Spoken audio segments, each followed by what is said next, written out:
queridos, eu quero convidar você a abrir sua Bíblia em Eclesiastes, capítulo de número 3.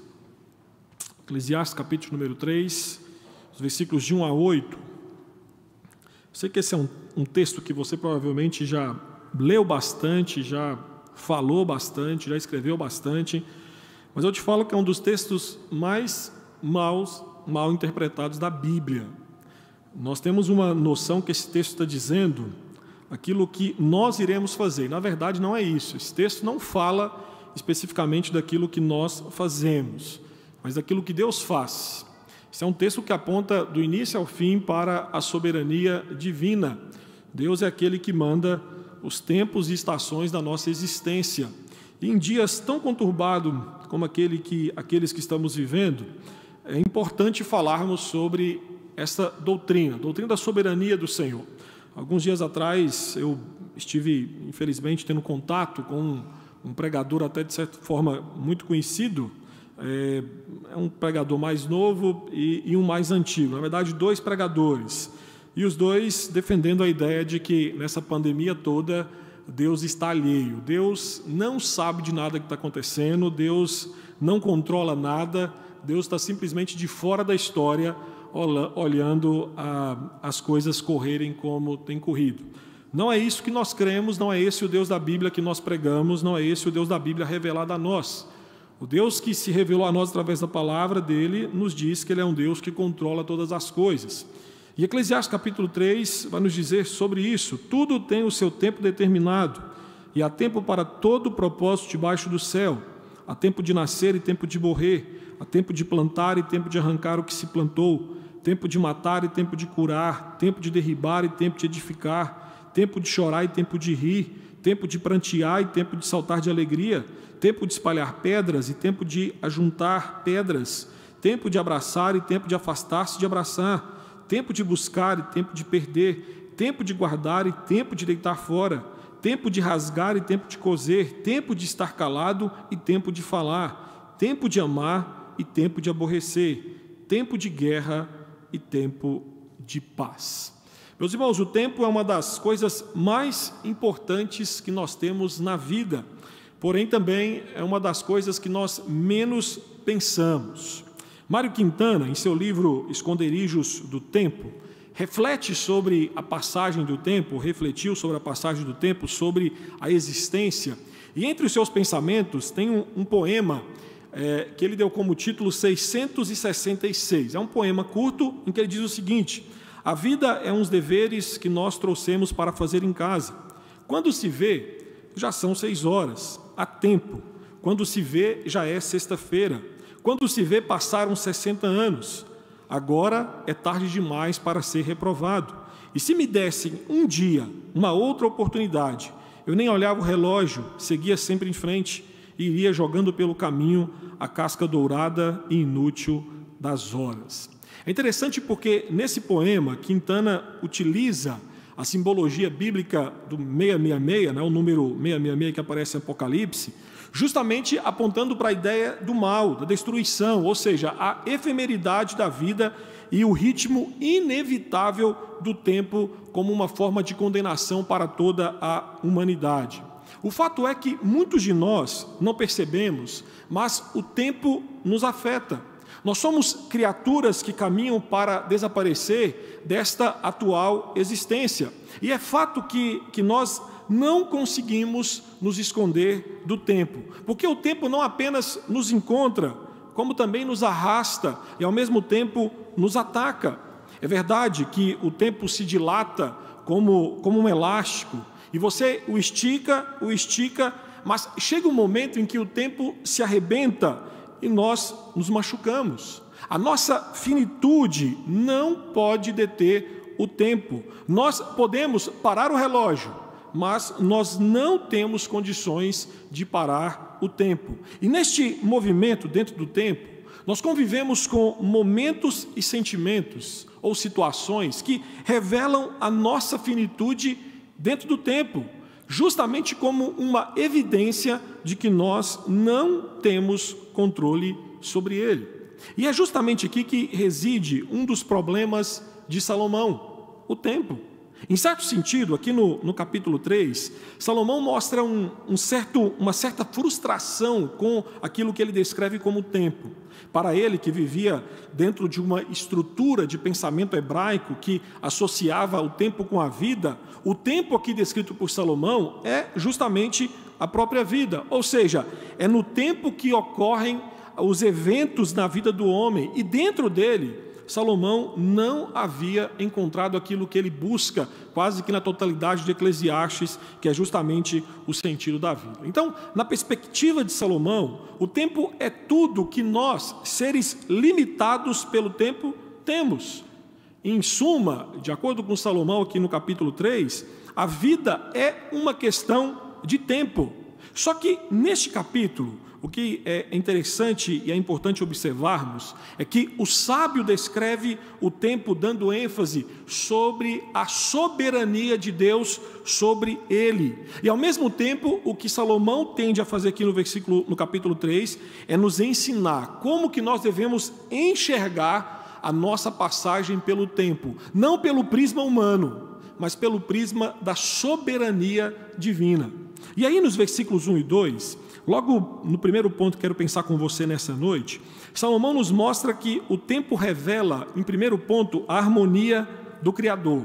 Aqui é importante você entender que Salomão começa afirmando que por trás de tudo o que acontece neste mundo, tem alguém administrando todos os eventos. A sua primeira afirmação aponta para a soberania divina neste mundo.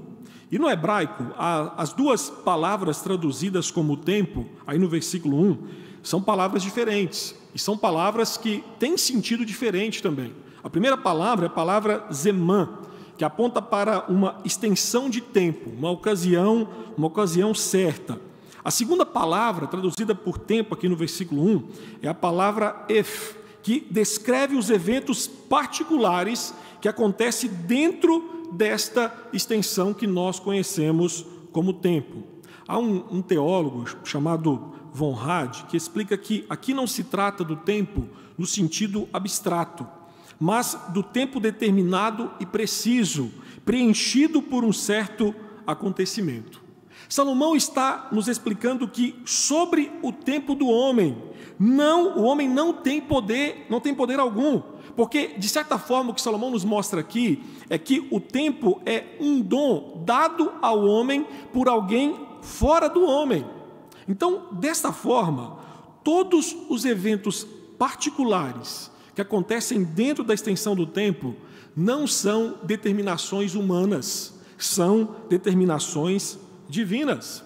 E dessa forma, quando Salomão fala aí no versículo 1 que há tempo para todo o propósito debaixo do céu, ele não está falando que você irá ter tempo para fazer tudo o que você quer, mas está enfatizando que Deus é soberano e que tudo segue uma ordem fixada por Deus, independente daquilo que o homem quer ou não quer. Salomão está fazendo aqui, queridos, o que ele não está fazendo aqui é prescrições para a vida, mas Salomão está explicando que Deus é quem ordena cada aspecto da vida do universo, e que todos os dias da nossa vida, se assim podemos dizer, dentro desse tempo, estão nas mãos de um Deus soberano. Mesmo quando há doenças, mesmo quando há morte, mesmo quando há guerras ou coisas ruins semelhantes a estas, Deus é quem comanda os tempos e épocas da vida. Eclesiastes, meus irmãos, nos leva a entender que Deus fez o mundo de maneira a passar por épocas, fases, que nos permite enxergar a dimensão e grandeza de um Deus soberano e a finitude de criaturas como nós. E isso fica mais interessante ainda, porque para ilustrar a soberania divina, Salomão aqui nos versículos 2 a 8, descreve como que Deus organizou a nossa vida dentro do tempo. Ele coloca 14 pares de contraste aqui, justamente para enfatizar o controle de Deus sobre a totalidade da nossa existência dentro do tempo. E aí, atente para o versículo 2, que o primeiro par de contrastes aqui é nascimento e morte. E a partir de nascimento e morte é que os demais eventos vamos dizer assim, se definem. Ele diz, há tempo de nascer e tempo de morrer. Meu irmão, minha irmã, nascimento e a morte não são contingências humanas, mas são determinações divinas, porque é Deus quem controla quem nasce e é Deus quem controla quem deixa este mundo. Quem de nós que está aqui que pode dizer, olha pastor, eu estava no ventre da minha mãe, eu escolhi o dia que eu queria nascer.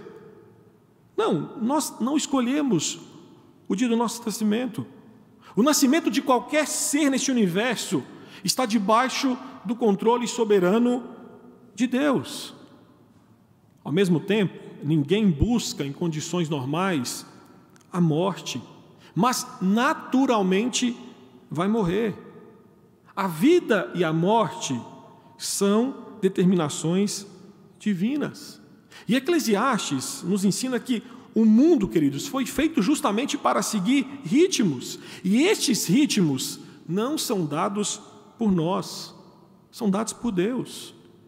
Quer ver bem? Reflita um pouco sobre a criação que te cerca.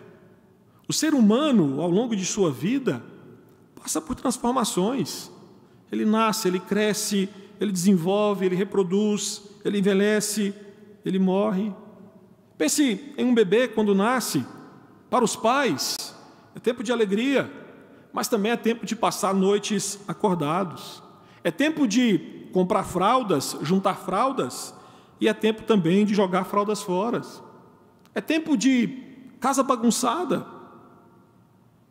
Em contrapartida, pense em um idoso que em um estágio da sua vida já avançada, pode ser que ele volte a viver dependendo dos cuidados de seus entes queridos. Enfim, o que o sábio está nos ensinando, que nós fomos colocados neste mundo que não foi criado e nem organizado por nós, e que esse mundo tem diversos períodos designados por Deus. A soberania de Deus mostra que por trás da cortina deste mundo tem alguém fazendo tudo funcionar de modo perfeito. Por isso sou estranho o que eu vou te falar agora, mas se nós cremos na soberania divina, uma bala perdida que atinge e mata um ser humano, não é perdida, mas é dirigida por Deus e atinge o seu alvo determinado. Meu irmão, 1 Reis, capítulo 22, há um exemplo disso que é justamente o rei Acabe, que foi vítima de uma flecha perdida que acertou as juntas de sua armadura, cumprindo assim a palavra do profeta. Na soberania divina, nós cremos que Deus é quem traz tempo de guerra, bem como Deus é quem traz tempo de paz. Deus é quem traz tempo de chorar, bem como é aquele que traz o tempo de sorrir. Nossas lágrimas de pesar e as ocasiões que as originaram não fogem das mãos de um Deus soberano. Da mesma forma, quando nós sorrimos, quando as calamidades chegam e as lágrimas escorrem, o Senhor continua controlando todas as coisas. Da mesma forma, quando o regozijo traz alegria, o Senhor também continua no controle de tudo. Salomão está nos levando a entender que o tempo revela a harmonia de todos os eventos com a soberania do Criador. Nas batidas do tempo, o Criador harmoniza todas as notas segundo a sua vontade. Só que esse texto nos mostra não apenas uma ideia de harmonia, mas um segundo ponto, somente nos versículos 2 a 8, Salomão nos mostra que o tempo também revela o descompasso da vida. Meus irmãos, este mundo foi criado dentro do tempo, e quando o foi criado, funcionava perfeitamente bem, até a queda do homem em pecado no Éden. Todavia, com a queda do homem dentro do tempo, nós passamos a experimentar o contraste entre o perfeito e o imperfeito. Salomão explica que o homem experimenta o contraste entre o bom e o ruim, o belo e o feio, entre a felicidade e a tristeza. Então aqui em Eclesiastes 3, nós vemos vários aspectos da nossa vida que só acontecem no tempo por conta da queda. O tempo permite que experimentemos quão doloroso é este mundo caído e quebrado por conta do pecado. A morte, por exemplo, é uma consequência da queda. Ela traz tempo de dor, traz tempo de choro, traz tempo de miséria. A morte nos lembra que, como dizia um cantor do passado, o tempo não para, isto é, o tempo da nossa existência acaba se tornando curto. Na verdade, o tempo está quase esgotado. Meus irmãos, nós nascemos neste mundo e nós corremos depressa para a sepultura.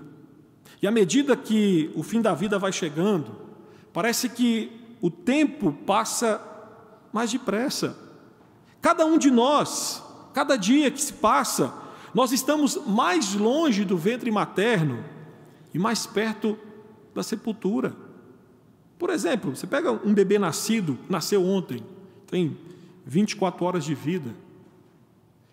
Logicamente pensando, ele está um dia mais longe do ventre materno e um dia mais perto da sepultura. Eu não sei você, mas pensando nessa ideia de como que Agostinho dizia que o tempo escorre pelas nossas mãos, e isso é uma realidade, tem ocasiões que eu me pego pensando na minha adolescência, por exemplo, e chego à seguinte conclusão: parece que foi ontem, ou, nossa, como passou depressa. Eclesiastes enfatiza que o relógio da nossa existência está em contagem regressiva, e de fato o tempo nos faz enxergar a fugacidade da vida, o tempo nos faz enxergar que a morte, a maldição do pecado nos rodeia. O tempo, por causa do pecado, é escasso, e é bem verdade que é por conta dessa escassez que todos nós gostaríamos de ter mais tempo. Há uma canção de um grupo popular que tem como título Tempo Perdido, que diz que todos os dias quando acordo não tenho mais o tempo que passou. Nós já temos pouco tempo, e parece que a dinâmica do mundo quebrado e caído que nós vivemos, parece que não nos ajuda a utilizá-lo da melhor maneira possível. Já parou para pensar que o tempo que você fica esperando, por exemplo, você está chegando na parada de ônibus, aquele ônibus que você precisa pegar para ir para o trabalho passa, e você sabe que ele só vai passar 40 minutos depois, e você fica ali 40 minutos parado esperando o ônibus chegar. O tempo que você fica preso no congestionamento, na fila de um banco, é um tempo perdido que nós não recuperamos mais. Por isso, segundo Salomão, o tempo aperta o nosso coração a ponto de machucá-lo, porque nós experimentamos as frustrações e o descompasso da vida quebrada pelo pecado. Bote o seu olho para o versículo 3. Versículo 3 vai falar que a mão que cura a ferida, meus queridos, é a mesma mão que abre feridas.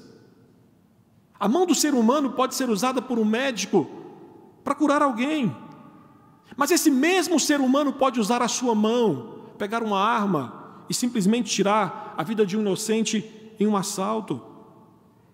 Outro exemplo disso, no versículo 6, tempo de guardar e tempo de deitar fora. A ideia aqui é de mudança de casa. Aqui alude a ideia de que nós temos que compartilhar aquilo que nós temos de mais com quem tem de menos. E aqui é fato que quando nós vamos fazer uma mudança, nós enxergamos algumas coisas que guardamos em casa que são desnecessárias. Meus irmãos, pensem comigo, para que alguém ter 10 pares de sapato? Para que guardar tantas roupas que nós não usamos? A resposta é o descompasso da vida, a resposta é o egoísmo, é o pecado. O pecado alterou tudo, a ponto de muitos não saberem quando é tempo de calar e quando é tempo de ficar em silêncio. Às vezes, nós falamos quando não devemos e o que não devemos. Mas também existem tempos em que nos silenciamos quando deveríamos falar. O tempo, infelizmente, nos permite experimentar o descompasso da vida causado pelo pecado. A tristeza do nosso tempo caído é experimentar coisas que nunca deveríamos experimentar. Contudo, devemos encarar este mundo caído de frente, meus queridos. Devemos encarar o descompasso da vida, amando e descansando e esperando na sua solução, que é Jesus Cristo. Agora, é fato que quando nós vamos para o Eclesiastes capítulo 3, nessa perspectiva de que esse texto fala sobre a soberania de Deus, o mais difícil nisso tudo é aceitar que este descompasso da vida que é experimentado por todos nós faz parte da vontade soberana de Deus.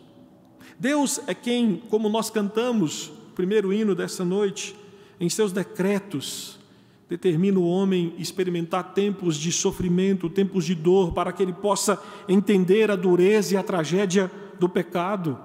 Tempos de descompasso apenas reafirmam aquilo que Salomão diz desde o primeiro capítulo de Eclesiastes: a vida humana debaixo do sol é passageira, é efêmera, é vaidade, é fumaça.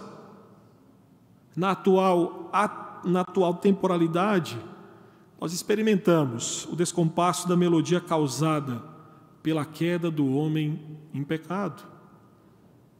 Mas há ainda mais nesse texto que às vezes foge do nosso olhar. O terceiro ponto que penso com você nessa noite é que o tempo também revela o clímax da criação.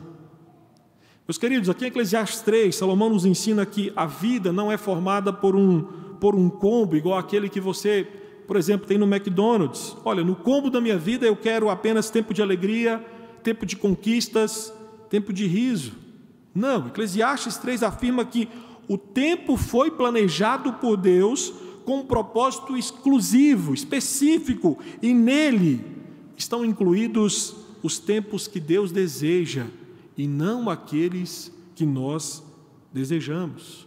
Por isso, entenda que essas descrições de Salomão, aqui em Eclesiastes 3, não dizem respeito apenas àquilo que acontece na nossa vida, mas aqui é uma referência àquilo que Deus faz enquanto nós vivemos.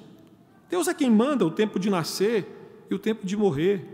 Deus é quem manda o tempo de plantar e o tempo de colher. Deus é quem manda o tempo de prantear e o tempo de saltar de alegria.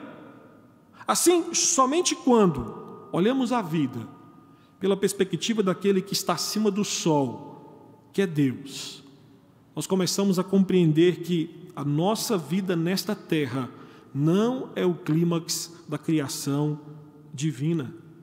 No tempo, o clímax não somos nós.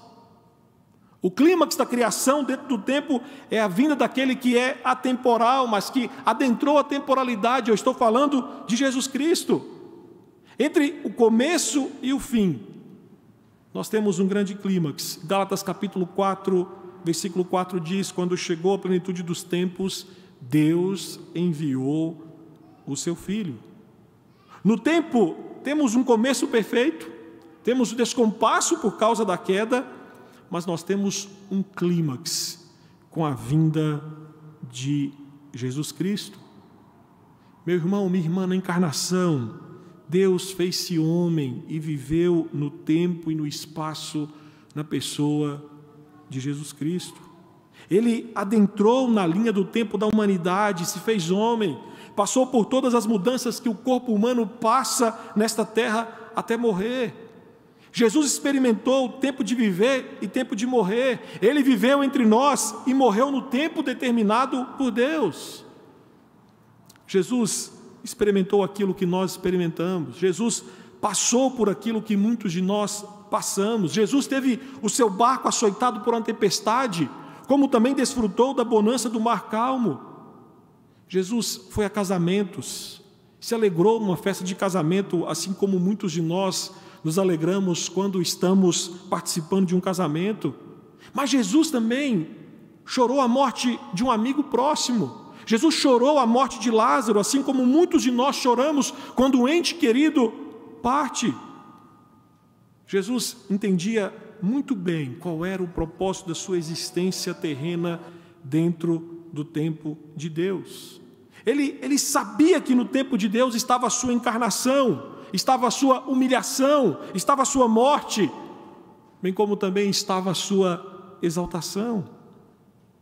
Entretanto, Jesus Cristo rompeu a barreira da temporalidade chamada morte. Aquilo que coloca um fim ao nosso tempo nesta terra, a morte, foi derrotada por Cristo Jesus. Dentro da linha do tempo e no tempo de Deus, Cristo morreu e ressuscitou para redimir os seus eleitos que vivem dentro do tempo. Meus irmãos, Jesus libertou seus eleitos do cativeiro do pecado, devolvendo liberdade de que uma vez desfrutaram. E como nós cantamos nessa noite, esta redenção acontece no tempo.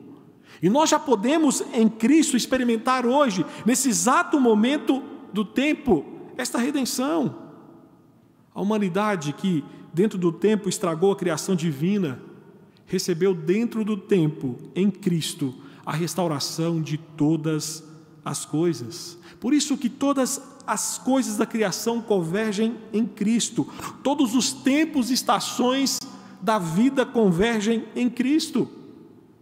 Nós lemos em Efésios, capítulo 1, dos versículos de 8 a 2, que explica que Deus derramou abundantemente sobre nós, em toda sabedoria e prudência, desvendando-nos o mistério da sua vontade, segundo o seu beneplácito que propusera em Cristo de fazer convergir nele, na dispensação da plenitude dos tempos, todas as coisas, tanto as do céu como as da terra. Até mesmo o descompasso da vida, causado pelo pecado, harmoniza-se com a vontade divina, porque revela a necessidade que temos de um Salvador. Um Salvador que é Senhor do tempo Zemã, mas que veio fora do tempo Ef, para nos redimir. Na temporalidade, experimentamos na pessoa de Jesus Cristo o clímax da revelação e da redenção de Deus a homens pecadores como nós. E eu queria então, depois de explicar esse texto para você, pensar em algumas implicações dele para nós. E a primeira é que precisamos usar melhor o nosso tempo de vida. Não tem como olhar para Eclesiastes 3 e não pensar na brevidade da nossa vida. Porque é justamente isso que Eclesiastes 3 nos ensina, que tempo é vida. E dentro dos limites do tempo é que nossa vida corre. E nesta vida nós temos duas estações inevitáveis: vida e morte. Para nós que estamos vivos, só nos resta o segundo encontro, o encontro com a morte. Por isso nós precisamos valorizar e investir melhor o nosso tempo de vida. Kevin DeYoung escreveu um livro sensacional chamado Super Ocupado. E uma das frases que ele cita nesse livro é que a pessoa que nunca estabelece prioridade é aquela que não acredita em sua própria finitude. O exemplo disso é que nós não esperamos conseguir comprar tudo o que nós queremos, porque nós sabemos que existe um limite para o nosso dinheiro. Mas, de alguma maneira, nós vivemos como se o tempo que nós temos não tivesse limites, quando, na verdade, o nosso tempo é muito mais limitado do que o nosso dinheiro. Meus irmãos, as riquezas podem ser criadas e aumentadas, mas nenhum de nós tem capacidade de fazer crescer mais tempo. Nós podemos recuperar muitas coisas, mas o tempo, bem, ele é totalmente perecível e não pode ser armazenado. O tempo de ontem foi embora para sempre e jamais voltará. É bem verdade que o tempo tem um um suprimento excessivamente curto no que diz respeito às nossas vidas. O tempo é um presente dado por Deus para nós. Todavia, para nós, a sua continuidade é incerta. Nós não sabemos se ele é muito curto. Nós não sabemos se ele vai esticar mais do que hoje. Nós não sabemos o quão pouco nos resta. Se um ano, se um dia, se muitos anos, se apenas um mês, se apenas uma semana, se apenas um dia. Tiago 4,14 descreve a brevidade da vida, afirmando que somos como neblina que aparece por um instante e logo se dissipa. O Salmo 39, versículo 6, afirma que o homem passa como uma sombra. E o Salmo 90, versículo 9, fala que acabam-se os nossos anos como um breve pensamento. E nesse aspecto, eu digo para você que precisamos ser como os puritanos. Os puritanos refletiam e consideravam e muito utilizar o tempo de forma correta. Esses homens observavam o tempo pelo princípio da eternidade, que deveriam investir o seu tempo inteligentemente. E a ideia dos puritanos era que deveria se investir o tempo pensando no maior retorno possível. Para esses homens lá do passado, cada momento de sua vida contava estrategicamente para a glória de Deus. E algum tempo depois, Jonathan Edwards, influenciado por essa ideia puritana, escreveu algumas resoluções para a sua vida. E a resolução de número 5, justamente pensando sobre o uso do tempo, ele descreveu: resolvi nunca perder um momento, mas aproveitar o tempo da forma mais vantajosa que puder. O cristão deve ter sempre diante de si que neste tempo ele foi comprado por preço do sangue de Cristo e que deve glorificar a Deus através do seu corpo. Dessa forma, a vida ou o tempo que Cristo comprou para nós, redimiu, não foi livre de custos para Ele. Cristo deixou seu trono, encarnou-se, foi mal compreendido, foi odiado, foi zombado, foi torturado, foi traído por você e por mim. Cristo suportou altos encargos para redimir seus filhos rebeldes justamente no tempo em que estamos vivendo. Cristo viveu sua vida ordinária à luz do extraordinário, ou seja, viveu para a glória de Deus. Por isso, eu preciso dizer para você que essa é uma implicação que serve para todos nós, porque a espada que corta aí tem que cortar aqui também. E digo para você que nós investimos mal o tempo da nossa existência. Meus irmãos, quantas horas, isso eu me coloco no mesmo barco, nós perdemos sentado em frente a uma televisão, assistindo 10, 15, 20 episódios seguidos de um seriado. Quanto tempo de ociosidade? Quanto tempo desperdiçado com coisas que não vão trazer proveito nenhum para a nossa existência, para a glória de Deus, para o reino do Senhor. Quando pensamos sobre o tempo, nós temos que entender que nós temos que investir o nosso tempo atacando o maior devorador do tempo, que é justamente o pecado. Nós temos que investir o nosso tempo em hábitos santos, como leitura da Bíblia, oração, jejum, culto público, evangelização. Nós temos que atacar a ociosidade. Nós temos que trabalhar, nós temos que estudar, nós temos que criar, nós temos que investir o nosso tempo de forma sábia.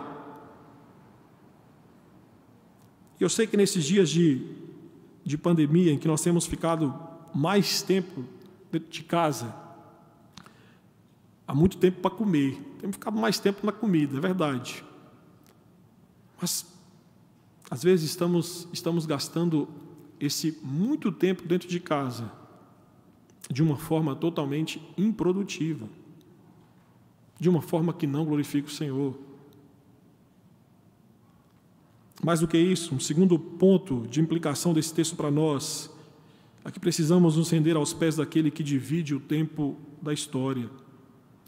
A dinâmica da vida, segundo Salomão, a vida é marcada por contrastes entre aquilo que era e aquilo que não era para ser. O tempo da nossa história é marcado por dor e sofrimento, por vitórias e derrotas, por vida e morte. Contudo, meus irmãos, o que Salomão não contemplou, nós que temos a revelação completa de Deus, podemos contemplar. A história humana não é mais a mesma desde que Jesus Cristo entrou na temporalidade. Pois Jesus Cristo é aquele que divide o tempo da história em antes de Cristo e depois de Cristo. E na nossa linha de tempo também existe essa mesma contagem. Uma criatura de Deus antes de Cristo, um filho de Deus depois de Cristo. Jesus Cristo é aquele que viveu uma vida significativa por nós. Sim, meus irmãos, Jesus Cristo é aquele que comprou e redimiu a sua vida, a considerou significativo bastante para deixar o seu trono e vir redimi-lo. Jesus Cristo redimiu o nosso tempo, porque não houve um segundo sequer da sua vida na terra que tenha sido desperdiçado. Os 33 anos que caminhou sobre a terra foram vividos em perfeita obediência a Deus. Jesus viveu com retidão cada segundo da sua vida para redimir nosso tempo enquanto caminhamos por aqui. Mas eu preciso fazer um alerta para você nessa noite. Você precisa saber que existe um relógio contando os nossos dias de forma regressiva. E para aqueles que estão longe de Cristo, cada segundo que se passa trazem a incerteza e a infelicidade eterna. Mas para aqueles que estão em Cristo, cada batida do relógio é um sinal que aponta para a eternidade em Cristo. Para o cristão, cada minuto que se passa, cada dia que se vai, cada mês que termina, cada ano que se finda, desnuda que cada vez mais perto estamos daquilo que gritamos lá em Apocalipse 22, Maranata, vem Senhor Jesus. Por isso, a única forma de nós nos salvarmos da vaidade deste tempo é rendendo-se aos pés daquele que veio de cima do sol para redimir pecadores que vivem debaixo do sol, eu e você. O único esconderijo seguro das mazelas do tempo é Jesus Cristo, porque nele nós temos um novo tempo de vida. E a última implicação, e aqui termina o sermão nessa noite, nós precisamos descansar e confiar na soberania de Deus. Meus queridos, como Salomão mostrou, nós vivemos nossa vida dentro de tempos e estações enviadas por Deus. E neste emaranhado de acontecimentos, nós nem sempre compreendemos tudo o que se passa. Compreendemos. Nós não temos todas as respostas. É provável que nunca teremos do lado de cada dessa existência. Por isso que alguns teólogos, para eles, o tapete de tear é uma excelente ilustração para falar sobre os caminhos de Deus e o entendimento humano. Eu não sei se você já teve a oportunidade de ver como é que funciona o tear de um tapete, mas quando você olha por baixo e você não entende o que está sendo feito, você vê apenas um monte de fios se cruzando, e você não entende nada. Mas para aquele que está fazendo, para aquele que está ali, que é o tapeceiro que está teando todas as coisas, existe beleza em cada fio que se entrelaça. E quando ele termina o trabalho, você consegue ver a obra de arte que foi feita com aquele cruzar e aquele emaranhado de fios. Há uma música, Tapeceiro, de Estênio Márcios, que fala justamente sobre isso. Essa música, Estênio mostra que para entender a totalidade da nossa existência, nós devemos enxergá-la centímetro por centímetro como uma grande obra de tapeçaria.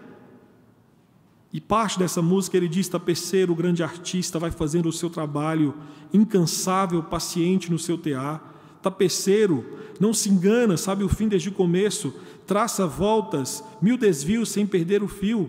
Minha vida é obra de tapeçaria, é tecida de cores alegres e vivas, que fazem contraste no meio das cores, nubladas e tristes. Se você olha do avesso, nem imagina o desfecho. No fim das contas, tudo se explica, tudo se encaixa, tudo coopera para o meu bem. Cada mudança concernente a nós, em seu tempo e estação, é inalteravelmente fixada e determinada por um Deus soberano. Na nossa linha do tempo tem tempo de choro, de tempestades, mas também tem tempo de alegria e de sol brilhando maravilhosamente bem.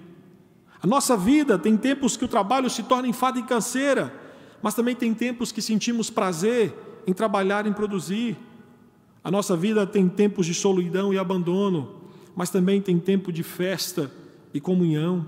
A nossa vida tem tempos de amargura, ódio, rejeição, mas também tem tempos de amor, perdão e aceitação. Nossa vida tem tempos de perdas irreparáveis, mas também tem tempos de conquistas extraordinárias. Contudo, tempo de morrer, tempo de chorar, tempo de perder, tempo de guerra, tempo de rasgar, são épocas que nos trazem dor e sofrimento. Mas, meus irmãos, estes são tempos usados por Deus para mostrar-nos quão frágeis e dependentes dele nós somos. Em tempo de choro, em tempo de morte, em tempo de perda, em tempo de tristeza, são épocas em que mais enxergamos o cuidado providencial de Deus. É fato que em todas as épocas da nossa vida, nós podemos enxergar o cuidado e o amor deste Deus soberano. Mas é verdade que nos tempos mais difíceis, parece que os nossos olhos, coração ficam mais sensíveis para observar o cuidado deste Deus amoroso. Hoje, pode ser que nós não entendemos o motivo de passarmos pela estação do Covid-19, mas um dia, a obra do grande tapeceiro estará concluída e neste dia nós entenderemos tudo plenamente. Por isso, como disse o escritor Os Guinness, não faça julgamentos, nem chegue a conclusões antes que os andaimes da história sejam retirados e você enxergue o que significa Deus ter cumprido a sua palavra. É por isso que o cristão não se desespera, porque ele sabe que Deus está no começo da história, bem como Deus está no final da história. Deus está no momento mais elevado da história. Deus dirige a história. Ele é aquele que existe fora do tempo e Ele é aquele que comanda todo o tempo. Por isso nós podemos descansar no Deus que sabe cada tempo da nossa vida e que cuida de nós em cada tempo que passamos. Podemos descansar nas mãos do tapeceiro, pois quando se vê pelo lado certo, muda-se logo a expressão do rosto, obra de arte para a honra e glória do tapeceiro. Quando se vê pelo lado certo, todas as cores da vida dignificam Jesus Cristo, o tapeceiro.